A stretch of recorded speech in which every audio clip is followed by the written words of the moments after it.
Jeudi 16 mars, Jean Dujardin a accordé un entretien à Paris Match à l'occasion de la sortie de Sur les chemins noirs. L'acteur a évoqué les critiques à l'égard des stars du cinéma en pleine période de crise sociale, assurant que la réputation de hors-sol n'était pas du tout légitime. Long fut le chemin parcouru par Jean Dujardin depuis l'époque où s'est dit un gars, une fille. En 30 ans de carrière, l'ex-mari d'Alexandra Lamy est passé de comédien adoré de la télévision française à acteur adulé à travers le monde.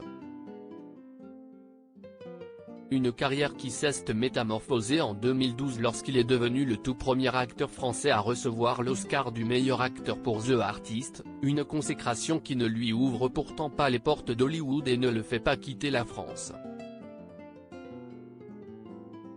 Vous avez l'Oscar, vous devez forcément quitter ce pays. Eh ben non. Comme on l'entend, il a eu l'Oscar, il va forcément péter les plombs. Ça allait très bien avant l'Oscar et ça va très bien encore parce que j'essaie d'être cohérent avec mes choix, mais ça n'a jamais été le Graal, a-t-il affirmé dimanche dernier dans 7 à 8.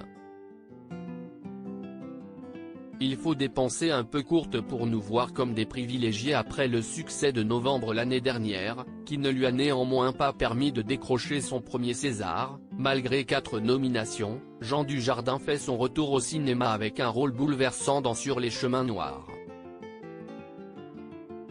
L'occasion pour lui d'évoquer son statut et le rapport des Français avec les stars du cinéma, souvent considérées comme hors-sol. Je suis devenu acteur pour échapper au monde des grands, justement, où je n'ai jamais eu envie d'entrer.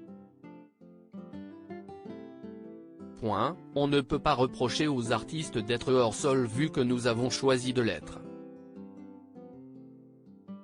Cela ne m'empêche pas de connaître le monde dans lequel je vis. Je ne suis pas co-acteur. Je suis responsable. Je vois la souffrance de mes semblables.